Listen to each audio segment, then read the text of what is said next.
بسم الله الرحمن الرحيم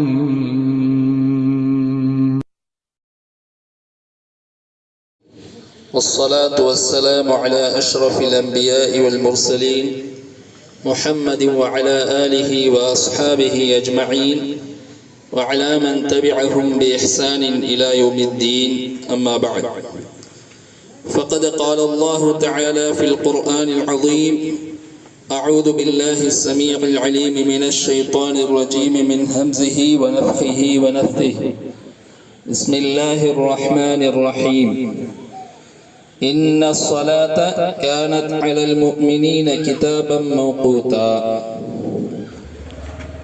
நீத்துக்குரிய சகோதர சகோதரிகளே, அல்ஹம்துலில்லாஹ், அல்லாஹுடைய மிக பெரும் கிருபையினால் வார வாரம் ஏதேனும் ஒரு பகுதியில் திருமண பிரச்சாரம் நடைபெற்றுக் கொண்டிருக்கிறது. அந்த வரிசையில் இன்றைய தினம் நம்முடைய இந்த பகுதியில் தொழுகை பற்றிய சில முக்கியமான விஷயங்களை நாம் தெரிந்து கொள்ள இருக்கிறோம். இப்படி தெருமுனை பிரச்சாரம் நடத்தப்படுறது எதற்காக அப்படின்னு சொன்னா, சொல்லப்படுற விஷயத்தை கேட்டு அதை தன்னுடைய வாழ்க்கையில எடுத்து நடக்கணும். அதுக்காகத்தான் இப்படிப்பட்ட தெருமுனை பிரச்சாரங்கள் நடைபெறுகின்றன. கேட்கக்கூடிய சகோதர சகோதரிகள் நன்கு உணர்ந்து அல்லாஹும் அவனது தூதரும் சொல்லக்கூடிய விஷயங்களை மனதில் ஆழமாக பதிய வைத்து அதை தன்னுடைய வாழ்க்கையில் செயல்படுத்தக்கூடியவர்களாக இருக்க வேண்டும். ஏன்னு சொன்னா, அல்லாஹு தஆலா தனது திருமறையில சொல்லி காட்டுறான், ஃபதக்கிர் ஃபஇன்ன الذِّكْرَى تَنْفَعُ الْمُؤْمِنِينَ. என்ன சொல்றான்? நபியை பார்த்து சொல்றான், நீங்க மக்களுக்கு என்ன செய்யுங்க? உபதேசம் செய்யுங்க, அவங்களுக்கு அறிவுரை சொல்லிக்கிட்டே இருங்க. ஏன் தெரியுமா? فَإِنَّ الذِّكْرَى تَنْفَعُ الْمُؤْمِنِينَ. உபதேசம் யாருக்கு பயனளிக்கும் அப்படின்னு சொன்னா, யாருக்கு அது பயன் தரும் சொன்னா, முஃமின்களுக்கு பயன் தரும். யாரெல்லாம் மனதில் அல்லாஹ்வை நம்பி அல்லாஹ் தொடர்பான அனைத்தையும் நம்பி அதே போல 6 விஷயங்கள், நம்ப வேண்டிய 6 விஷயங்களை உறுதியா நம்பி இந்த உலகத்துல வாழ்றாங்களோ, அப்படிப்பட்ட ஒவ்வொரு முஃமினுக்கும் எது பயன் தரும் அப்படின்னு சொன்னா, உபதேசம் பயன் தரும். அதனால வாழ்க்கையில அடிக்கடி ஒவ்வொரு நாளும் ஒவ்வொரு கணப்பொழுதும் நாம ஏதாவது ஒரு உபதேசத்தை குர்ஆன் சுன்னாவுல இருந்து கேட்டுக்கிட்டே இருக்கணும். எதை பத்தியாவது. இன்றைக்கு மொபைல் போன் நம்முடைய ஒவ்வொருவருடைய கையிலையும் இருக்கு. அதுல யூடியூப், அதே போல இன்ன பிற இணையதளங்கள், இதெல்லாம் ஈஸியா நம்மள்கிட்ட வருது. அதுல கண்டதையும் பார்க்காம நாம என்ன செய்யணும்? எது எதெல்லாம் நமக்கு பயன் தருமோ, எந்த உபதேசத்தை கேட்டா நாம அமல் செய்ய முடியுமோ, அமல் செய்யக்கூடிய ஒரு உற்சாகம் நம்முடைய உள்ளத்துல ஏற்படுமோ, அப்படிப்பட்ட உபதேசங்களை கேட்டுக்கிட்டே இருக்கணும். திரைப்படம் அல்லது சினிமா பாடல்கள் அல்லது வேறு ஏதேனும் இப்படிப்பட்ட தேவையில்லாத விஷயங்களை கேட்கறதன் மூலமா நம்முடைய உள்ள என்ன செய்யுது? மாறிடுது. இஸ்லாமிய அந்த அறிவுரையை கேட்கறதுக்கு மனசு மறுக்குது. காரணம் என்னன்னா, தேவையில்லாததான் நம்முடைய உள்ளத்துல போய் இறங்கிடுது.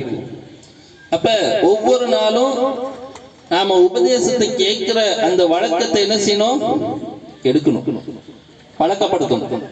ஏதாவது ஒரு உபதேசம், ஏதாவது ஒரு பயான், ஏதாவது ஒரு முக்கியமான விஷயத்தை பற்றிய அந்த அறிவுரை குர்ஆன் சுன்னா படி யாரெல்லாம் சொல்றாங்களோ அதை கேட்டுக்கிட்டே இருக்கணும்.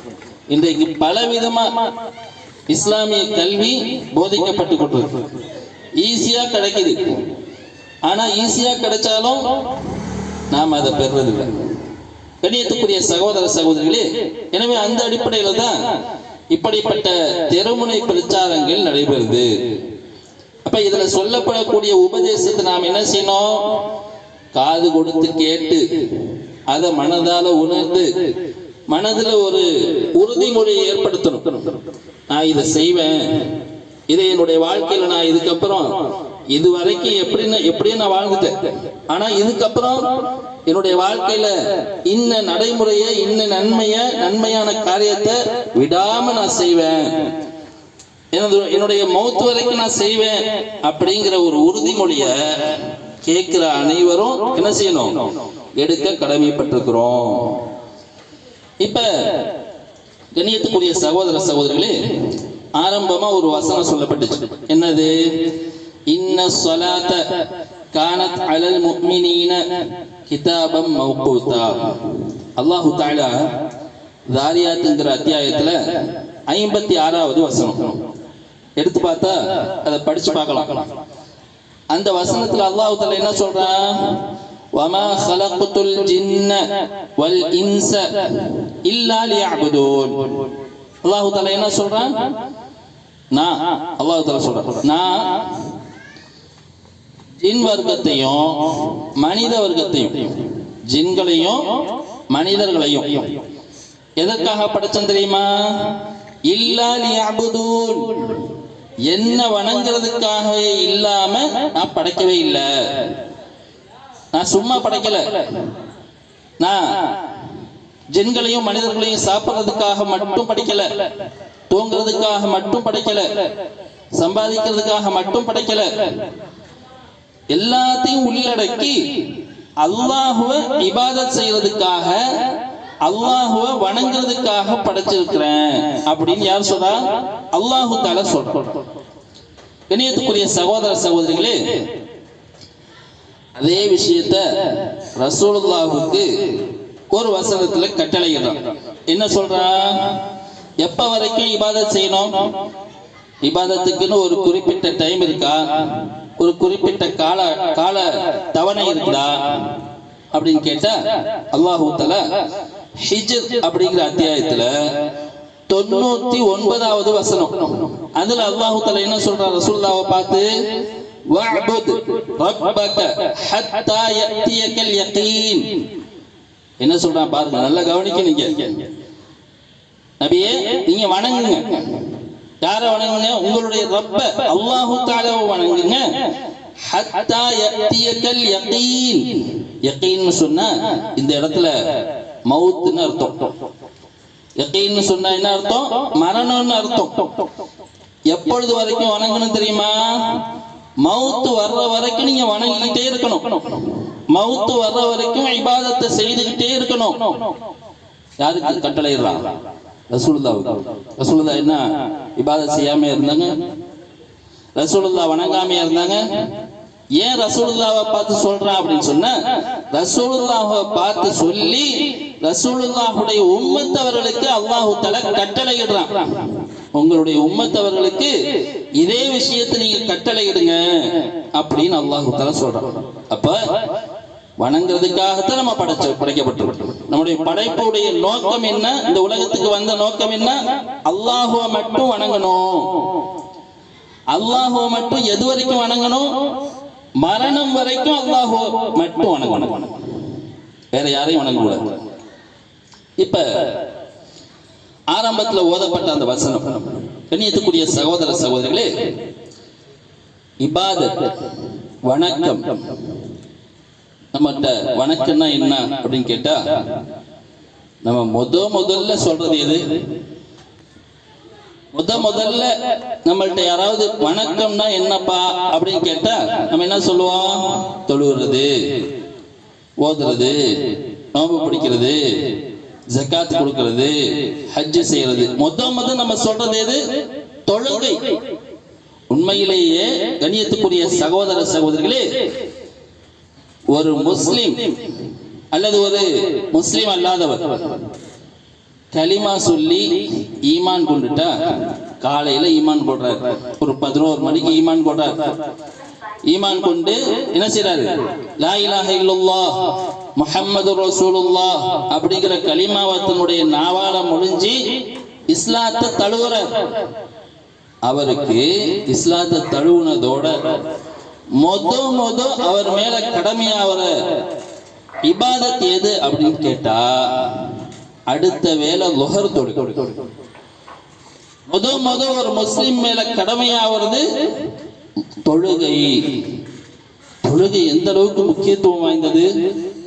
கணியத்துக்குரிய சகோதர சகோதரிகளே, இன்றைக்கு நம்முடைய வாழ்க்கை எப்படி இருந்து கொண்டிருக்கிறது கொஞ்சம் நாம சிந்தித்து பார்க்க கடமைப்பட்டிருக்கிறோம். நம்முடைய வாழ்க்கையில தொழுகைங்கிறது இருக்குதா, அல்லது அப்படியே தொழுகைங்கிறது இருந்தாலும் எந்த அளவுக்கு அந்த தொழுகை உறுதியான முறையில் கடைபிடிக்கிறோம்? அல்லாஹு தஆலா தொழுகையை பத்தி எங்க சொன்னாலும் சரி, தொழுகையை பத்தி எந்த இடத்துல குர்ஆன்ல நீங்க எடுத்து பாருங்க, தொழுகையை பத்தி கட்டளையிடும் போது அகீமுஸ் ஸலான்னு தான் சொல்றாங்க. என்ன அர்த்தம் அகீமுஸ் ஸலான்னா? ஸல்லு ஸலா அப்படின்னு சொன்னா தொழுகையை தொழுங்கன்னு அர்த்தம். ஆனா அல்லாஹ் தஆலா என்ன சொல்றான்? அகீமுஸ் ஸலா. அகீமுஸ் ஸலானா தொழுகையை நிலைநிறுத்துங்கன்னு சொல்றான். வார்த்தையை கவனிக்கணும், வார்த்தையுடைய அந்த வீரியத்தை கவனிக்கணும். தொழுகையை நிலைநிறுத்துங்க. அல்லாஹ் தஆலா எல்லா இடத்துலயும் இப்படிதான் சொல்றான். தொழுகையை நிலைநிறுத்துறதுனா என்ன? தொழுறதுன்னா ஃபஜ்ர் தொழுதா லுஹர் கிடையாது, லுஹர் தொழுதா அஸ்ர் கிடையாது, அஸ்ர் தொழுதா இப்படி ஒருவர் தொழுகையை விட்டு தொழுறதுக்கு தொழுறதுன்னு சொல்லுவோம். நான் தொழுவதான் செய்யறேன், அஸ்ர் தொழுகை மட்டும் தான் விட்டுச்சு, அல்லது மகரிப் தொழுகை தான் விட்டுச்சு, ஆனா தொழுவதான் செய்யறேன், ஃபஜ்ர் தொழுதானே அப்படின்னு சொல்லுவோம். அகீமுஸ் ஸலான்னு அல்லாஹ் தஆலா சொல்றான்னா தொழுகையை நிலைநாட்டணும்னு அல்லாஹ் தஆலா கட்டளையிட்டு இருக்கிறான். நிலைநாட்டுறதுனா என்ன? ஒரு தொழுகை விடாம அதனுடைய ஆரம்ப நேரத்திலேயே தொழுகைகளை என்ன செய்யணும்? தொழணும். இந்த அளவுக்கு அல்லாஹ் தஆலா கட்டளையிடும் போது அந்த தொழுகைக்கு இந்த அளவுக்கு முக்கியத்துவம் இருக்குங்கிறத வெளிப்படுத்தி இருக்கிறான். சரி, இந்த தொழுகை எப்படிப்பட்டது? சும்மா சாதாரணமா அல்லாஹ் தஆலா கடமையாக்கிட்டனா அப்படின்னா, இன்ன ஸலாத்த கானத் அலல் முஃமினீன கிதாபம் மௌகூதா. நிச்சயமாக இந்த தொழுகையானது இருக்கிறது, அது எப்படிப்பட்டது தெரியுமா? கானத் அலல் முஃமினீன கிதாபம் மௌகூதா, நேரம் குறிக்கப்பட்ட கடமை. முஃமின்கள் மேல இந்த தொழுகை எப்படிப்பட்ட கடமை? சாதாரண கடமை இல்ல, நேரம் குறிக்கப்பட்ட கடமை. ஃபஜ்ருடைய தொழுகையை ஃபஜ்ருடைய நேரத்தில் தொழுதாதான் அதை ஏற்றுக்கொள்ளப்படும். லுஹருடைய தொழுகையை லுஹருடைய நேரத்தில் தொழுதாதான் அதை ஏற்றுக்கொள்ளப்படும். அஸ்ருடைய தொழுகையை அஸ்ருடைய நேரத்தில் தொழுதாதான் ஏற்றுக்கொள்ளப்படும். மகரிபுடைய தொழுகையில மகரிபுடைய தொழுகையை தொழுதாதான் அது ஏற்றுக்கொள்ளப்படும். இஷாவுடைய நேரத்துல இஷாவுடைய தொழுகையை தொழுதாதான் ஏற்றுக்கொள்ளும். அந்தந்த நேரத்துல அந்தந்த தொழுகை ரசூலுல்லாஹ்வுக்கு என்ன செஞ்சாங்க? ஜிப்ரீல் அலைஹிஸ்ஸலாம் இந்த தொழுகை கடமையானதும் வந்தாங்க. முதல் நாள் தொழுகையுடைய ஆரம்ப நேரத்துல தொழு வச்சாங்க, ரசூலுல்லாஹ்வுக்கு தொழுது காட்டினாங்க, இதுதான் ஆரம்ப நேரம். இரண்டாவது நாள் என்ன செஞ்சாங்க? ஒவ்வொரு தொழுகையும் அதனுடைய முடிவு நேரத்துல தொழு வச்சாங்க. தொழு வச்சுட்டு சொன்னாங்க, நேத்து தொழுதோமே அது இந்த தொழுகையுடைய ஒவ்வொரு தொழுகையுடைய ஆரம்ப நேரம். இன்னைக்கு தொழுதோமே அது அந்தந்த தொழுகைக்குரிய முடிவு நேரம் அப்படின்னு அல்லாஹ்வுடைய தூதருக்கு ஜிப்ரீல் அலைஹிஸ்ஸலாம் அவங்க சொல்லி காட்டி இருக்கிறாங்க. நியத்துக்குரிய சகோதர சகோதரிகளே, தொழுகைங்கிறது ரொம்ப முக்கியம். அந்த தொழுகையை கடைபிடிக்கணும் நம்முடைய வாழ்க்கையில. தொழுகை இருந்தா வீட்டுல என்ன செய்யும்? பரக்கத் நிறைந்து வழியும். அல்லாஹ்வுடைய தொழுகக்கூடிய வீடுகள்ல, அல்லாஹ்வுடைய தொழுகையை வீட்டுல நிறைவேற்றக்கூடிய பெண்கள் இருக்கக்கூடிய வீடுகள்ல என்ன செய்யும்? பரக்கத்தானது அந்த வீடு. அல்லாஹ் வணங்கப்படுற வீடு பரக்கத்தானது. அதனாலதான் ஆண்களை கூட ஃபர்தான தொழுகையை ஜமாத்தோட தொழுங்க. ஆனா சுன்னத்தான தொழுகையை நீங்க என்ன செய்யணும்? வீட்டுல போய் தான் தொழுவணும், அதுதான் சிறந்ததுன்னு சொன்னாங்க. அப்படி சொல்லி காட்டினாங்க. கண்ணியத்துக்குரிய சகோதர சகோதரிகளே, தொழுகைங்கிறது ரொம்ப ரொம்ப முக்கியம். சரி, இந்த தொழுகையினால நமக்கு ஏற்படக்கூடிய, நமக்கு கிடைக்கக்கூடிய, தொழுகையாளிக்கு கிடைக்கக்கூடிய மிகப்பெரிய ஒரு பயன் என்ன தெரியுமா? அல்லாஹ் தஆலா அதையும் சொல்லி காட்டுறார். உத்லு மா ஊஹிய இலைக மினல் கிதாப் வ அகீமிஸ் ஸலாத் இன்னஸ் ஸலாத்த தன்ஹா அனில் ஃபஹ்ஷாஇ வல் முன்கர். சூரா அன்கபூத்ங்கிற ஒரு அத்தியாயம். அந்த அத்தியாயத்துல 45வது வசனத்துல அல்லாஹ் தஆலா தொழுகையை பத்தி சொல்றான். என்ன சொல்றான்? ரசூலுல்லாஹ்வை பார்த்து சொல்றான், நீங்க குர்ஆனை ஓதுங்க, வஅகீமிஸ் ஸலாத், தொழுகையை நிலைநாட்டுங்க. அங்கேயும் அதே தான் சொல்றான், தொழுகையை நிலைநாட்டுங்க. ஏன் தெரியுமா? இந்த தொழுகை என்ன தெரியுமா உங்களுக்கு கொடுக்கும்? இன்னஸ் ஸலாத்த தன்ஹா அனில் ஃபஹ்ஷாஇ வல் முன்கர். இந்த தொழுகையானது உங்களை மானக்கேடான விஷயங்களில் இருந்தும் அருவருக்கத்தக்க காரியங்களில் இருந்தும் இந்த தொழுகை தடுக்கும். கண்ணியத்துக்குரிய சகோதர சகோதரிகளே, இன்னைக்கு எப்படிப்பட்ட ஒரு காலம், மிகவும் கேடுகெட்ட காலமாக இன்றைக்கு இருந்து கொண்டிருக்கிறது. என்னென்ன எந்த அளவுக்கு ஆபாசமான காட்சிகளை மக்களிடத்தில் பரப்ப முடியுமோ அந்த அளவுக்கு ஆபாசமான காட்சிகளை சிறியவர்கள் முதல் பெரியவர்கள் வரை பார்க்கக்கூடிய அளவுக்கு பரப்பு விடப்பட்டிருக்கிறது. அருவருக்கத்தக்க காரியங்கள், அருவருக்கத்தக்க செயல்பாடுகள். கண்ணியத்துக்குரிய சகோதர சகோதரிகளே, இதை எது தடுக்கும்? தொழுகைதான் தடுக்கும். அல்லாஹு தஆலா சொல்றான், நான் சொல்ல, அல்லாஹு தஆலா எதை சொன்னாவும் அது உண்மையான விஷயமா இருக்கும். நாம நம்புறோம், அல்லாஹு தஆலா சொன்ன அனைத்துமே உண்மை.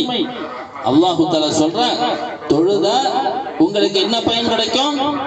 உங்களை அந்த தொழுகை அருவருப்பான காரியங்களிலிருந்தும் மானக்கேடான விஷயங்களிலிருந்தும் தடுக்கும். கண்ணியத்துக்குரிய சகோதர சகோதரிகளே, ஆனா இன்னைக்கு தொழுறவங்க கூட சில நேரத்துல இப்படிப்பட்ட மானக்கேடான காரியங்கள்ல ஈடுபடுறத பார்க்கிறோம். ஏன், என்ன காரணம்? அந்த தொழக்கூடிய நபர்களும் தொழுகைய எப்படி தொழுது காட்டினாங்களோ ரசூலுல்லாஹி ஸல்லல்லாஹு அலைஹி வஸல்லம் அப்படி தொழுறது. ரசூலுல்லாஹ் இந்த தொழுகைக்கு எந்த அளவுக்கு முக்கியத்துவம் கொடுத்தாங்கன்னா அதுக்கு அழகான ஒரு உதாரணத்தை சொல்லி காட்டினாங்க. அதுக்கு என்ன செஞ்சாங்க? ஒரு அழகான உதாரணம், சின்ன வயசுல உள்ள பிள்ளைங்க கேட்டாலும் அதை புரிஞ்சுக்கும். சொன்னாங்க, ரசூலுல்லாஹி ஸல்லல்லாஹு அலைஹி வஸல்லம் ஒரு தடவை சஹாபாக்களுக்கெல்லாம் மத்தியில இருக்கும்போது கேட்டாங்க, ஒரு மனிதர் அவருடைய வீட்டு வாசல்லையே ஒரு ஆறு இருக்கு. அந்த ஆத்துல அந்த மனிதர் எத்தனை தடவை ஒரு நாள் குளிக்கிறாருன்னா, ஒரு நாளைக்கு 5 தடவை குளிக்கிறார். ஒரு நாளைக்கு 5 தடவை குளிக்கிறார். அவருடைய உடம்புல அழுக்கு இருக்குமா கேட்டாங்க. சஹாபாக்கள்லாம் என்ன சொன்னாங்க? எப்படி யார சொல்லலாம்? ஒரு மனிதர் அதுவும் ஆத்துல குளிக்கிறாரு, அந்த ஆத்துல குளிக்கிறதும் ஒரு தடவை குளிக்கல, 5 தடவை குளிக்கிறாரு. அப்படிப்பட்ட நிலையில அவருடைய உடல்ல எப்படி அழுக்கு இருக்கும்? கொஞ்சம் கூட அழுக்கு இருக்காது, சுத்தமா இருப்பாங்க. இணையத்துக்குரிய சகோதர சகோதரிகளே, ரசூலுல்லாஹ் சொன்னாங்க, இதுதான் தொழுகைக்கு உள்ள உதாரணம். இணையத்துக்குரிய சகோதர சகோதரிகளே, ரசூலுல்லாஹ் சொன்னாங்களே, அந்த மனிதர், குளிக்கக்கூடிய மனிதர், அவர் யார் தெரியுமா? தொழுகையாளி. 5 தடவை குளிக்கிறாருன்னு சொன்னாங்களே, 5 வேளை தொழுகையை அவர் கடைபிடிக்கிறாரு. ஆத்துல குளிக்கிறாருன்னு சொன்னாங்களே, அந்த ஆறு தான் அல்லாஹ்வுடைய அச்சம், அல்லாஹ்வுடைய பயம். அந்த ஆறு எந்த அளவுக்கு ஆழமா இருக்குதோ, எந்த அளவுக்கு ஆழமான ஆறா, தண்ணி வேகமா ஓடக்கூடிய ஆறா இருக்குதோ, அந்த அளவுக்கு அவருடைய உடல்ல உள்ள அழுக்கு அந்த ஆறு என்ன செய்யும்? சுத்தப்படுத்திடும். அதே போலதான் ஒரு மனிதர் தொழுகையாளி, அவர் தன்னுடைய தொழுகையில எந்த அளவுக்கு அல்லாஹ்வை அஞ்சி, அல்லாஹ்வை பயந்து, அல்லாஹ்வுடைய தூதர் ஸல்லல்லாஹு அலைஹி வஸல்லம் எப்படி தொழுது காட்டினாங்களோ அதே மாதிரி தொழுகிறாரோ, அப்பொழுது வரைக்கும் அவருடைய உள்ளத்துல என்ன இருக்கும்? பயபக்தி அதிகமா இருக்கும். அவர் எந்த பாவத்துக்கும் போக மாட்டாரு, எந்த ஒரு மானக்கேடான செயலையும் ஈடுபட மாட்டாரு. இந்த அளவுக்கு அழகான உதாரணத்தை கொடுத்திருக்காங்க பாருங்க. இந்த மாதிரி தொழுகைங்கிறது நம்மள பாவத்திலிருந்து தடுக்கக்கூடியதா இருக்குது. எனவே தொழுகணும். தொழுகைங்கிறது ரொம்ப ரொம்ப முக்கியம். எவ்வளவு பெரிய சூழ்நிலை இருந்தாலும் சரி, எவ்வளவு முக்கியமான வேலை இருந்தாலும் சரி, அந்த வேலையெல்லாம் ஒதுக்கி வச்சுட்டு அல்லாஹ்வை தொழுதுட்டு அடுத்த வேலை, அந்தந்த நேரத்துல பள்ளிக்கு போய் ஜமாத்தோட தொழுதுட்டு அடுத்த வேலை. பெண்களா இருந்த வீட்டுல அந்த நேரத்துல வாங்க சொன்னாங்களா உடனே தொழணும். தொழுகையை விடுறதுக்கு யாருக்குமே இஸ்லாத்துல அனுமதி கிடையாது, யாருக்குமே கிடையாது. எவ்வளவு பெரிய மனிதராக இருந்தாலும், எவ்வளவு முடியாதவர் என்று சொன்னாலும், அவருக்கு தொழுகையை விடுறதுக்கு ஒருபோதும் இஸ்லாம் அனுமதிக்கல. அவர் எவ்வளவு முடியாதவராக இருந்தாலும் சரி, 2 கால் இல்லை, 2 கை இல்லை, அவரால் நடக்க முடியாது, அவரால் எங்கேயும் போக முடியாது, அவர் மேலேயும் தொழுகை கடமை. அவர் தொழுகை விடுறதுக்கு அனுமதி கிடையாது. ஏன்? இணையத்துக்குரிய சகோதர சகோதரிகளே, ரசூலுல்லாஹி ஸல்லல்லாஹு அலைஹி வஸல்லம் அவங்க தொழுகையை விட்டவரை பத்தி சொல்றாங்க. தொழுகையை யார் விடுறாங்களோ, எந்த காரணமும் இல்லை, 2 காரணம் தான் தொழுகையை விடுறதுக்கு. ஒன்று மறதி, 2வது தூக்கம். ஒருத்தர் தொழுன்னு நினைச்சிட்டே இருக்கும்போது மறந்துட்டார். எப்ப அவருக்கு ஞாபகம் வருதோ, அடுத்த நாள் ஞாபகம் வந்தாலும் பரவாயில்ல, அடுத்த நாள் வந்து ஞாபகம் வருது, எனக்கு நான் நேற்று துஹர் தொழுடைய ஞாபகம் வந்துச்சு, உடனே தொழணும். அப்போ இந்த அளவுக்கு இஸ்லாமிய மார்க்கம் சலுகை கொடுத்திருக்கு. எதுக்கு? மறதிக்கு. இன்னொன்னு தூக்கம். நைட்டு சும்மா அப்படி படுத்தாரு, கொஞ்ச நேரம் தூங்கிட்டாரு, இஷா தொழுது, அடுத்த நாள் ஆயிடுச்சு, ஃபஜ்ர் அவர் தொழுதுட்டாரு, தொழுத பிறகு வஹருக்கு முன்னாடி ஞாபகம் வருது, நான் இது படுத்தேன், ஆனா இஷா தொழுதுலையே, ஞாபகம் வந்துச்சு, உடனே தொழணும்.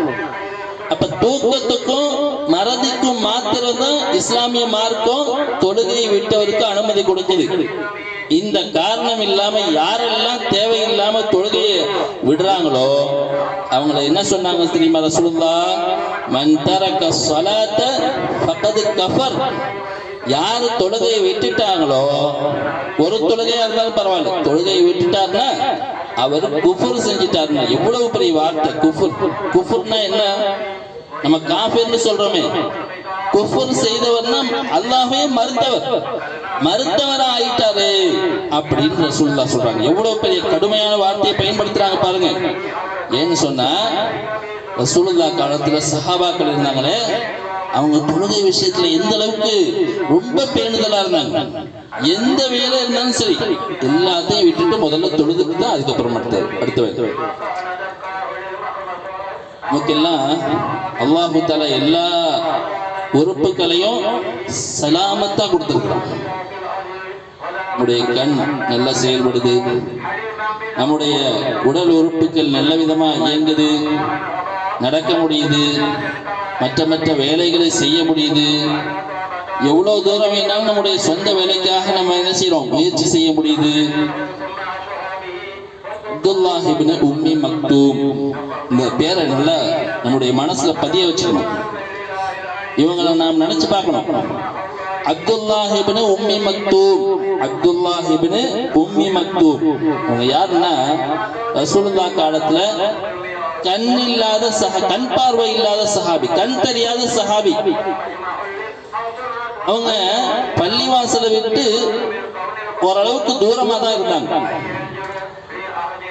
அவங்களுக்கு கூட்டிட்டு வர்றதுக்கெல்லாம் யாரும் கிடையாது, அவங்களே தான் வந்தாகணும் பள்ளிக்கு. வர்ற வழி எப்படின்னா ரொம்ப கரடு முரடான பாதை. கரடு முரடான பாதைன்னா ரொம்ப வெட்ட வெளியான பாதை, பாலைவனம். எந்த ஒரு விலங்கு கூட சில நேரத்துல வந்துடலாம், அந்த அளவுக்கு பயங்கரமான ஒரு பாதை. இதெல்லாம் யோசிச்சு பார்த்துட்டு அவங்க என்ன செஞ்சாங்கன்னா, ரசூலுல்லாஹ்ட்ட வந்து, யார் ரசூலுல்லாஹ், நான் வந்து கண்ணு தெரியாதவன், உங்களுக்கு தெரியும், என வீடு தூரமா இருக்கு, அது மட்டும் இல்லாம கூட்டிட்டு வர்றதுக்கு யாரும் கிடையாது, நானா தான் வரணும். அப்படி வரும்போது பாலைவனம், அதுல விஷ ஜந்துக்கள் வரலாம், பூச்சி போட்டு ஏதோ இருக்கலாம், எனக்கு அது துன்பம் தரலாம். இப்படிப்பட்ட சூழ்நிலையா இருக்கு. நான் உண்மையிலேயே பள்ளி வந்துதான் தொழுவணுமா இல்ல வீட்டிலேயே தொழுதுக்கலாமா? நல்லா சிரிச்சு பார்க்கணும். கண்ணியத்துக்குரிய சகோதர சகோதரிகளே, அந்த சஹாபி தொழுகை விடுறதுக்கு அனுமதி கேட்கல. அவங்களுக்கு தெரியும் தொழுகை விடுறதுக்கு யாருக்குமே அனுமதி கிடையாது. தொழுகையை விட்டா அவர் காஃபிருங்கிறத அவங்க தெரிஞ்சிருந்ததுனால அவங்க நல்லா விளங்கி இருந்தாங்க. அதனால அவங்க கேட்கறாங்க, நான் வீட்டிலேயே தொழுதுக்கலாமா இல்ல பள்ளிக்கு வந்து தான் தொழணுமா? கண்ணியத்துக்குரிய சகோதர சகோதரிகளே, ரசூலுல்லாஹ் முதல்ல அவங்கள்ட்ட கேட்டாங்க,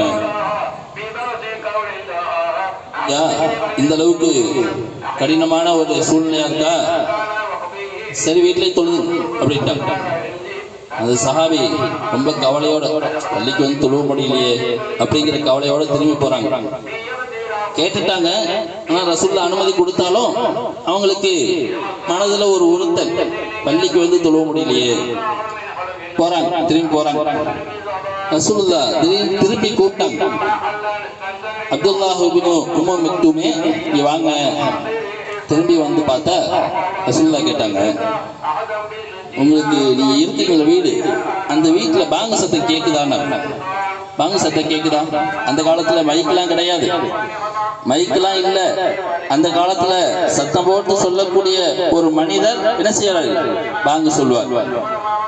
அப்ப அதை கேக்குறாங்க, பாங்கு சத்தம் இங்க பாங்கு சொல்றாங்களே, அந்த சத்தம் கேக்குதா அப்படின்னு கேட்டாங்க. அந்த சஹாபி சொன்னாங்க, பொய்யெல்லாம் சொல்ல தெரியாது அவங்களுக்கு. சஹாபாக்களை ரசூலுல்லாஹி ஸல்லல்லாஹு அலைஹி வஸல்லம் என்ன செய்யல? பொய் சொல்றபடி கத்து கொடுக்கல, பொய் சொல்லக்கூடாதுங்கிறத மனதில் பதிய வச்சு வளர்த்தாங்க. அவங்க சொன்னாங்க, கேக்குதே அப்படின்னு. உடனே ரசூலுல்லாஹ் சொன்னாங்க, அப்படின்னா நீங்க பள்ளிக்கு தான் வரணும். ஈத்துக்குரிய சகோதர சகோதரிகளே, நல்லா நாம இங்க ஒண்ணு யோசிச்சு பார்க்கணும். சஹாபி கண் தெரியாதவங்க, கூட்டிட்டு வர்றதுக்கு ஆள் இல்லை, வர்ற இடமும் வர்ற பாதையும் மிகவும் ஆபத்தான பாதை. இவ்வளோ நம்முடைய அறிவுக்கு எட்டக்கூடிய அளவுக்கு காரணங்கள், மூன்று காரணங்கள் இருக்கு. யாருமே சொல்ல மாட்டாங்க, நீங்க வந்துதான் ஆகணும்னு சொல்ல மாட்டாங்க. அந்த அளவுக்கு உள்ள காரணம் இருக்கு. இருந்தாலும் ரசூலுல்லாஹ் என்ன சொன்னாங்க? பாங்கு சத்தம் கேட்ட நீ பள்ளிக்கு தான் வரணும்னாங்க. இன்னைக்கு பள்ளி பக்கத்திலேயே நமக்கு வீடு இருக்கு, பாங்கு சத்தம் நல்லா கேட்குது, நம்முடைய காதுகளை அல்லாஹ் தஆலா நல்ல விதமா வச்சிருக்கிறான், நம்முடைய கண் பார்வையை நல்ல விதமா வச்சிருக்கிறான். இருந்தாலும் நம்ம பள்ளிக்கு போக மாட்டோமே. கண்ணியத்துக்குரிய சகோதர சகோதரிகளே, நாம நல்லா சிந்திச்சு பார்க்கணும். நம்முடைய மௌத்து எப்ப வருதுங்கிறது யாருக்குமே தெரியாது. யாருமே என்னுடைய மௌத்து நாள் இதுதான் அப்படின்னு தெரிஞ்சவங்க கிடையாது. நாம என்ன செய்யணும்? தொழுகையாளியா மாறணும்.